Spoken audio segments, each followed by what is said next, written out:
It all started on a calm Saturday morning, the kind where everything feels just right. The sun was shining warmly, and a gentle breeze rustled through the leaves of the tall trees surrounding my backyard. I love my little piece of land. It's peaceful, quiet, and completely mine. It's not fancy or anything, but it's special to me because I've worked hard to make it feel like home. There's a wooden fence marking the boundary, a couple of old chairs I built myself, and some wildflowers growing naturally along the edges. To me, it's perfect. I was sitting on my porch with a steaming cup of coffee in hand, enjoying the stillness. No cars rushing by, no loud music blaring from neighbors, just the sound of birds chirping and the occasional rustle of leaves. It was one of those moments when life feels simple and good. But then, out of nowhere, that calm was shattered. At first, I thought I heard footsteps crunching on the gravel near the side gate. I glanced up, expecting to see someone coming to the front door like a normal person would. Instead, I saw a woman walking straight into my backyard, without even bothering to knock or ask permission. She pushed open the gate like she owned the place, stepping inside with an air of complete confidence, as if trespassing were no big deal at all. "Excuse me," I called out, setting my coffee mug down on the table beside me. "Can I help you?" She didn't answer right away. Instead, she pulled out her phone and started taking pictures of herself, posing dramatically against the backdrop of my yard. Her sunglasses were enormous, covering half her face, and she wore clothes that screamed designer brand. Everything about her seemed over the top, from her perfectly styled hair to the expensive bag hanging off her shoulder. "Oh, don't mind me," she finally said, flashing a quick smile that didn't reach her eyes. "This spot is *perfect* for my feed. The lighting here, absolutely stunning." I blinked at her, trying to process what was happening. Was she serious? Did she really think it was okay to just walk onto someone else's property and start using it for her own purposes? Before I could say anything, she plopped herself down onto the chair I made, a chair that took me hours of work, and began striking poses like she was auditioning for a magazine cover. Excuse me," I tried again, louder this time. "You're on private property. You need to leave." She barely looked up from her phone. "Relax," she said dismissively, waving a hand as if I were being unreasonable. "It's just a photo. What's the big deal?" "The big deal? Oh, lady, you have no idea." I stood there, stunned by her audacity. Who did she think she was? My backyard wasn't some random park or public space. It was *mine*. And yet, here she was, treating it like her personal photoshoot location. The more I watched her, the angrier I got. How could someone be so entitled?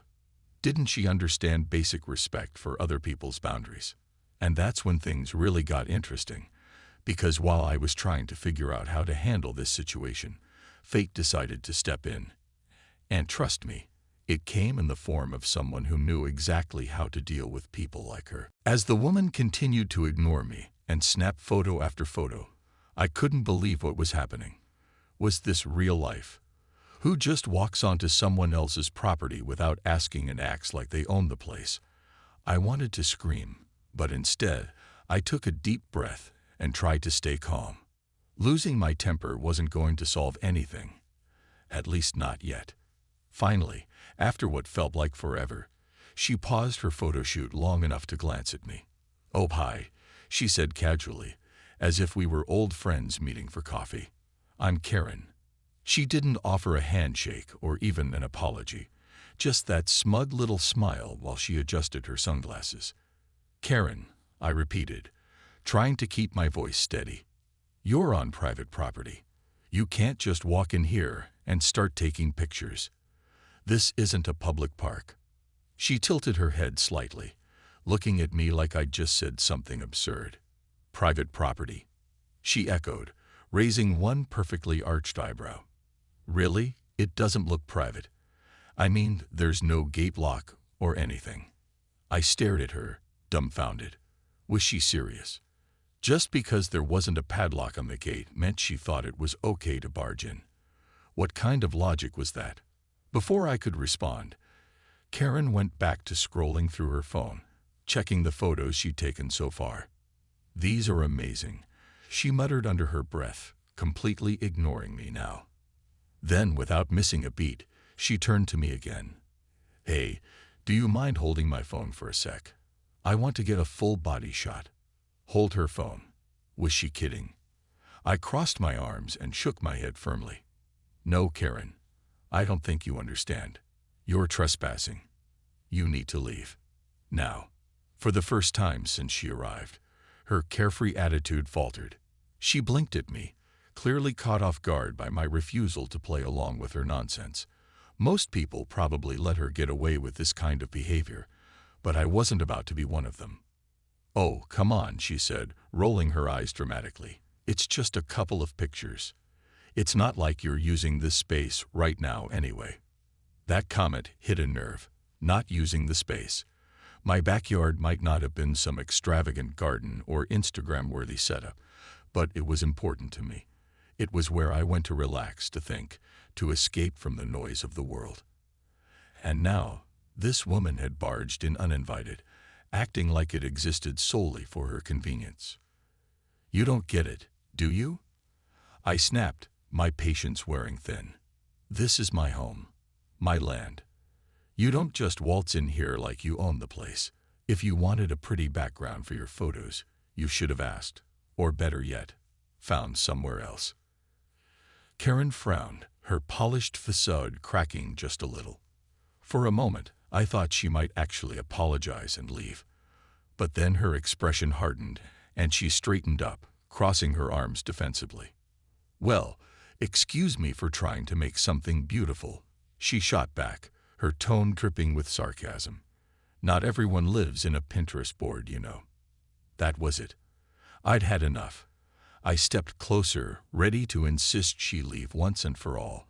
But before I could say another word, a voice interrupted us. "Everything okay here?" I turned to see my neighbor Mike standing a few feet away, his dog Max wagging his tail happily beside him. Mike lived 2 houses down, and though we weren't close friends, we'd exchanged pleasantries often enough to recognize each other. He was dressed casually, but there was something authoritative in the way he carried himself. That's when I remembered. He was an off-duty police officer. Karen immediately perked up, sensing an opportunity to charm her way out of trouble. "Hi there," she chirped, turning on the sweetness like a faucet. "Isn't this place adorable?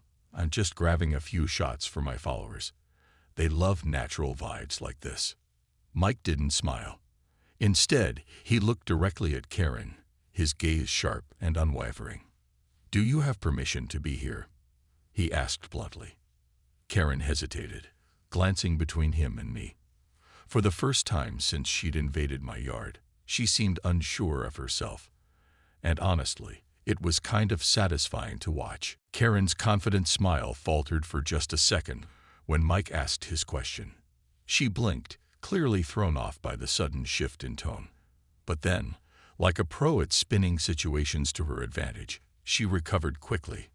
"Permission," she repeated, laughing nervously as if the idea were ridiculous. "Of course I do. We're all neighbors here, right? Just sharing the space." I nearly choked on my own spit. Asterisk sharing the space. Asterisk, this woman had some nerve. I opened my mouth to argue, but Mike beat me to it. "No," he said firmly, cutting through her act like a knife. His voice was calm, but there was an edge to it that made Karen freeze mid-laugh. "You don't have permission. And since you're on private property without consent, that makes this trespassing." The word hit her like a slap. Her face went pale, and for the first time since she'd barged into my yard, she looked genuinely unsure of herself. "Trespassing," she stammered, clutching her phone tighter. That's crazy. I'm not doing anything wrong." Mike didn't raise his voice or lose his cool. Instead, he took a step closer, his presence commanding enough to make even Max, his usually playful dog, sit up straight. "Actually, Mom, you are. Trespassing is against the law. And as a police officer, I can arrest you for it." Karen's jaw dropped so fast, I thought it might hit the ground. Arrested? For taking pictures in someone's backyard. The absurdity of the situation would have been funny if it weren't so infuriating. Still, watching her squirm was oddly satisfying. "Arrest me," she squeaked, her voice cracking. "For what? A couple of photos. That's insane." "It's not about the photos," I chimed in, unable to stay quiet any longer. "It's about respect.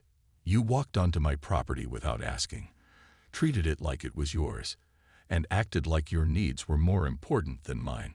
That's why this is a problem." Karen whipped her head around to glare at me, her earlier charm completely gone now. "Oh, please," she snapped, rolling her eyes. "You're blowing this way out of proportion. It's just a dumb backyard." I felt my blood boil again, but before I could respond, Mike stepped in. "Ma'am," he said, his tone firmer now, "this isn't a negotiation. You're trespassing, plain and simple. If you don't leave willingly, I'll have no choice but to take further action." Her eyes darted between us, panic creeping into her expression. For someone who had seemed so self-assured moments ago, she suddenly looked like a deer caught in headlights. Wait," she blurted, holding up both hands as if to shield herself from the truth. "Okay, fine. I'll go. Just, please don't arrest me." Mike crossed his arms, studying her carefully. "Apologize to the homeowner," he said, nodding toward me. Karen hesitated, her lips pressing into a thin line. Clearly, apologizing wasn't something she did often or easily. But after a long, awkward pause, she muttered, "Sorry," barely loud enough for me to hear. "Louder," Mike prompted, his patience wearing thin. "I'm sorry," she shouted, glaring daggers at both of us. It wasn't exactly heartfelt, but it was better than nothing. "And delete the photos," I added, pointing to her phone. "All of them." Her eyes widened in horror. "Delete them." "But I spent 20 minutes getting the perfect shot." "Delete them," Mike repeated, leaving no room for argument. With visible reluctance, Karen unlocked her phone and started scrolling through her gallery. Each swipe felt like a tiny victory as she reluctantly deleted every single picture she'd taken. Watching her erase her precious content was almost poetic justice. By the time she finished, her shoulders were slumped, and her usual air of superiority had vanished. Without another word, she stormed toward the gate, muttering under her breath about how unreasonable we were being. As soon as she disappeared through the opening, I let out a breath I hadn't realized I'd been holding. "Well," Mike said, turning to me with a small grin, "that was interesting." I laughed weakly, still processing everything that had just happened. "Thanks for stepping in," I told him sincerely. "I don't know what I would have done if you hadn't shown up." He shrugged modestly. "Just doing my job. Some people need a reminder about boundaries, that's all." As we stood there for a moment, watching Max sniff around the yard, I couldn't help but feel grateful for Mike, for standing up for myself, and for the fact that Karen was finally gone. But little did I know, the drama was far from over. After Karen stormed off, I thought the chaos was finally behind us. Mike and I exchanged a few more words, mostly about how unbelievable her behavior had been, and then he headed back to his house with Max trotting happily beside him. I returned to my porch, trying to shake off the lingering frustration. The quiet of my backyard felt different now, like it had been invaded and needed time to recover. But as it turned out, Karen wasn't done causing trouble. Later that evening, I decided to check our neighborhood Facebook group, something I rarely did unless there was an important announcement. Scrolling through posts about lost pets and garage sales, I stumbled across something that made my blood run cold. A rant posted by none other than Karen herself. The post was titled, "Unbelievable Neighbor Drama Today," and it was filled with dramatic complaints about how she'd been wrongly accused of trespassing. According to her version of events, she'd simply been minding her own business, taking photos in what she described as a public area, when I supposedly attacked her for no reason. She even claimed Mike, the same Mike who'd calmly explained the law to her, had threatened to arrest her unfairly. "I just wanted to capture some beautiful nature shots for my followers," she wrote, playing the victim card like a pro. "But instead, I got yelled at and intimidated by someone who clearly has boundary issues. Is this really what our community has come to?" Her post was already blowing up with comments, but not in the way she probably expected. At first, I braced myself for a wave of criticism aimed at me. After all, Karen seemed like the type of person who could charm anyone into siding with her. But as I scrolled through the replies, I realized I couldn't have been more wrong. Neighbor after neighbor chimed in, sharing their own experiences with Karen. One woman recounted how Karen had parked in her driveway without permission during a party and refused to move her car. Another mentioned how Karen had once picked flowers from their garden, claiming they were growing wild anyway. Someone else joked, "If anyone thinks fences are unnecessary, just wait until Karen shows up." Even people I barely knew were rallying behind me. "She's always been entitled." One comment read, "Good for you for standing your ground." Another added, "Mike did the right thing. People can't just walk onto private property whenever they feel like it." The tide had turned so quickly that Karen's original post began to look ridiculous. Within hours, her rant was buried under a flood of replies calling her out for her behavior. Some neighbors even tagged local groups advocating for respect and privacy, turning the whole thing into a broader discussion about personal boundaries. Karen, predictably, didn't take it well. She fired back with defensive comments, accusing everyone of ganging up on her and insisting she'd done nothing wrong. But the more she argued, the worse it got for her. Eventually, the group admin stepped in, deleting her post entirely and banning her from the page for violating community guidelines. By morning, the only trace of her meltdown was a string of deleted comments and a lot of laughter among the rest of us. As satisfying as it was to see justice served online, I couldn't help but marvel at how quickly things had spiraled. One moment, Karen was strutting around my yard like she owned the place. The next, she was publicly humiliated by the very people she thought would side with her. It was a reminder that actions have consequences, and sometimes karma moves faster than we expect. Still, I knew this wasn't the end. Karen might have slunk away for now, but something told me she wasn't the kind of person to let things go quietly. If anything, this experience had shown me that she thrived on drama, and if she came back looking for revenge, I'd need to be ready. The days that followed Karen's Facebook fiasco were surprisingly quiet. Too quiet, if you asked me. I kept expecting her to show up again, maybe banging on my door with some half-baked excuse or complaint, but she never did. At first, I thought she'd finally gotten the message and decided to leave me alone. But deep down, I knew better. Someone like Karen doesn't just disappear, not without a fight.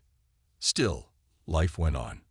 I returned to my usual routine, tending to my backyard, working in my garden, and enjoying the peace I'd fought so hard to protect. Mike stopped by a couple of times to check in, bringing over coffee one morning and asking if I'd heard anything from Karen. Each time, I shook my head. Maybe she learned her lesson, I said, though neither of us sounded convinced. Then, about a week later, things took an unexpected turn. I was out front watering my plants when Mrs. Patel, who lived across the street, flagged me down. She was a sweet older woman, always quick with a smile and a kind word, but today her expression was serious. "Have you seen this?" she asked, holding up her phone. On the screen was another post, this time from a different neighborhood group I wasn't even part of. Apparently, Karen had taken her grievances online once again, this time accusing me of harassing her. She claimed I'd been spying on her and spreading lies about her to other neighbors.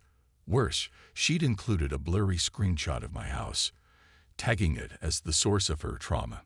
I stared at the image, stunned. How had she even gotten that picture? And why was she still trying to stir the pot? The whole thing felt ridiculous, like something out of a bad soap opera. But what worried me most was how far she might take it. Accusing someone of harassment, even falsely, could escalate quickly if people started believing her. Mrs. Patil patted my arm reassuringly. "Don't worry," she said. "Everyone knows how dramatic she is. No one's taking her seriously." She was right, at least for now. Most of the comments under Karen's new post mocked her for being overly dramatic. One person joked, "Girl, you're making headlines for all the wrong reasons." Another added, "If your idea of trauma is someone telling you to stay off their property, I think you need to reevaluate your priorities." But not everyone was laughing. A few people expressed concern, suggesting that maybe both sides needed to calm down and work things out. It was frustrating to see anyone giving Karen's story credibility, especially since I hadn't done anything wrong. Still, I knew better than to engage. Responding would only give her more ammunition, and I refused to play her game. That evening, Mike came over again, this time with a six-pack of soda. He must have sensed I was stressed, because he didn't waste time with small talk. "Heard about the latest drama," he said, setting the drinks on my porch railing. "You okay?" I sighed, leaning back in my chair. "Honestly, I don't know. Part of me wants to ignore her and hope she gets bored. But another part keeps waiting for the other shoe to drop." Mike nodded thoughtfully. "People like Karen thrive on attention. If you let her get to you, she wins. My advice: keep doing what you're doing, living your life, staying calm, and letting her embarrass herself." His words made sense, but they didn't completely ease my anxiety. What if Karen decided to escalate things beyond social media? What if she tried to involve the authorities or file some bogus complaint against me? The possibilities swirled in my mind, keeping me awake long after I should have been asleep. The next morning, though, something strange happened. As I stepped outside to grab the newspaper, I noticed a flyer stuck to my mailbox. It was printed on bright pink paper and titled, "Community Harmony Initiative." Beneath the flashy heading was a rambling paragraph about fostering kindness and resolving conflicts peacefully. At the bottom, Karen's name was listed as the organizer. I stared at the flyer, equal parts baffled and amused. Was this her attempt at damage control, or was she trying to paint herself as some kind of peacemaker while subtly pointing fingers at me? Either way, it was laughable and oddly fitting. Because if there was one thing Karen excelled at, it was turning everything into a performance. Still, I couldn't help but wonder, how far was she willing to go to save face? And what exactly did she have planned next? Karen's Community Harmony Initiative flyer was the talk of the neighborhood for days. At first, I thought it was just another desperate attempt to make herself look good after her embarrassing online meltdown. But as more details trickled out, I realized she wasn't just blowing hot air. She was actually planning an event. A * block party * of all things. The invitation arrived in my mailbox a few days later, printed on the same garish pink paper as the flyer. It read, ***, join us for a day of fun, food, and friendship. Let's come together as a community and heal any misunderstandings. Hosted by Karen Vladi, ***. There was even a little diddle of a heart at the bottom, like this was some kind of kindergarten art project. I stared at the card, torn between laughter and disbelief. Was she serious? After everything that had happened, she wanted me to show up at her little party and pretend we were all one big happy family. The audacity was staggering. My initial instinct was to toss the invite straight into the trash. But then curiosity got the better of me. What exactly was Karen up to? And how many people would actually fall for this charade? Against my better judgment, I decided to attend, not because I cared about healing misunderstandings, but because I wanted to see what kind of spectacle she was going to put on. The day of the block party arrived, and the street outside Karen's house was transformed into a chaotic scene of folding tables, balloons, and loud music blaring from portable speakers. She'd gone all out, decking the place with banners that read peace and positivity, and setting up a photo booth complete with props like peace signs and flower crowns. It was so over the top that it almost felt staged, like something out of a reality TV show. When I arrived, Karen was standing near the entrance, greeting guests with a megawatt smile and handing out cupcakes decorated with edible glitter. Her outfit was predictably dramatic, a flowing sundress covered in sunflowers, and she looked like she was auditioning for a role as the world's most cheerful hostess. "There you are," she exclaimed when she spotted me, her voice dripping with forced enthusiasm. "I'm so glad you could make it. Isn't this wonderful?" I forced a tight smile, clutching the plate of cookies I brought along, mostly to avoid looking rude. "Yeah, sure. Looks festive." Karen beamed, clearly pleased with herself. "It's all about bringing people together, you know. Healing old wounds, starting fresh. That's what community is all about." Her words hung in the air like a challenge. I glanced around at the other neighbors, who were already digging into the food or chatting awkwardly under the weight of Karen's relentless positivity. Some looked amused, others confused, but no one seemed particularly invested in her grand vision of harmony. Still, they were here, which said something about Karen's ability to guilt-trip people into showing up. As the afternoon wore on, the tension between us simmered beneath the surface. Every time Karen passed by, she made a point of loudly complimenting someone or gushing about how great it was to put differences aside. Meanwhile, I stayed on the sidelines, watching the show unfold with growing amusement. This entire event reeked of desperation, an elaborate smokescreen designed to distract everyone from her earlier behavior. But then, halfway through the party, something unexpected happened. Mike appeared, walking casually down the street with Max trotting happily beside him. He wasn't dressed for a block party. In fact, he still looked like he'd just come from work, but his presence immediately drew attention. Karen practically sprinted over to greet him. "Officer Mike," she chirped, her tone overly sweet. "Thank you for coming. Isn't this such a lovely way to promote unity?" Mike gave her a polite nod but didn't return her enthusiasm. Instead, he scanned the crowd until his eyes landed on me. Without missing a beat, he walked over and handed me a soda. "Thought you might need this," he said with a wink. Karen's smile faltered slightly, but she quickly recovered, looping her arm through Mike's as if claiming him as part of her entourage. "Isn't it amazing how we can all come together like this?" she said brightly, addressing the group. "No hard feelings, right?" Her gaze lingered on me, daring me to disagree. For a moment, I considered calling her bluff, exposing her act for what it really was. But then I remembered Mike's advice. Don't give her the satisfaction. So instead, I raised my soda can in a mock toast. "To harmony," I said, my tone light but pointed. The crowd chuckled nervously, and Karen's grin wavered. In that moment, I realized she'd bitten off more than she could chew. Her grand gesture hadn't fooled anyone. It had only highlighted how far she'd go to save face. And while she might have convinced herself she'd won, the rest of us knew better. By the end of the day, the block party fizzled out, leaving behind half-eaten desserts and deflated balloons. As I walked home, I couldn't help but smile. Karen's attempt at redemption had backfired spectacularly, proving once again that sometimes the best revenge is simply letting karma do its job. In the days following Karen's ill-fated block party, life in the neighborhood slowly returned to normal, or as close to normal as it could get after such a spectacle. The leftover decorations were taken down, the trash bins overflowed with paper plates and plastic cups, and the gossip eventually shifted to other topics. But if you paid attention, you'd notice subtle changes.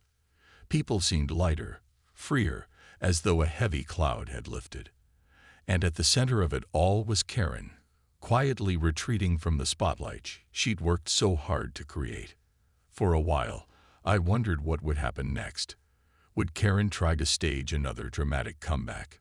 Or had she finally realized that her antics weren't fooling anyone? At first, I kept an eye out for any signs of her scheming. A suspicious flyer in the mailbox, a sudden knock on my door. But nothing came. Instead, Karen became almost invisible. Her usual over-the-top presence faded, replaced by long stretches of silence. It wasn't until weeks later that I learned why. One afternoon, while chatting with Mrs. Patel, she casually mentioned seeing movers packing up boxes at Karen's house. "Apparently, she's moving," Mrs. Patel said with a shrug. Said something about needing a fresh start. A fresh start. That sounded like Karen's way of spinning yet another retreat. Still, I couldn't deny the relief I felt knowing she wouldn't be around anymore. Whether it was guilt, embarrassment, or sheer exhaustion, something had finally pushed her to move on, and good riddance. With Karen gone, the neighborhood began to feel different. Not because she'd been some kind of tyrant ruling over us, but because her constant need for attention had disrupted the quiet rhythm we'd all grown accustomed to. Now, without her drama casting a shadow, people started reconnecting in ways they hadn't before. Neighbors who rarely spoke exchanged smiles during evening walks. Kids played freely in the cul-de-sac again. Even Mike stopped by more often, sometimes bringing Max along for company. One evening, as I sat on my porch watching the sunset paint the sky in shades of orange and pink, I reflected on everything that had happened.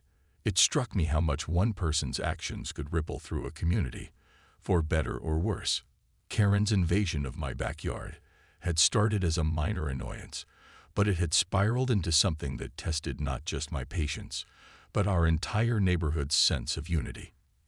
In the end, though, it had brought us closer together. We'd stood up for each other, shared laughs over Karen's absurd behavior, and reminded ourselves of the importance of boundaries and respect. That's when I realized something important. This place wasn't just my home, it was our home.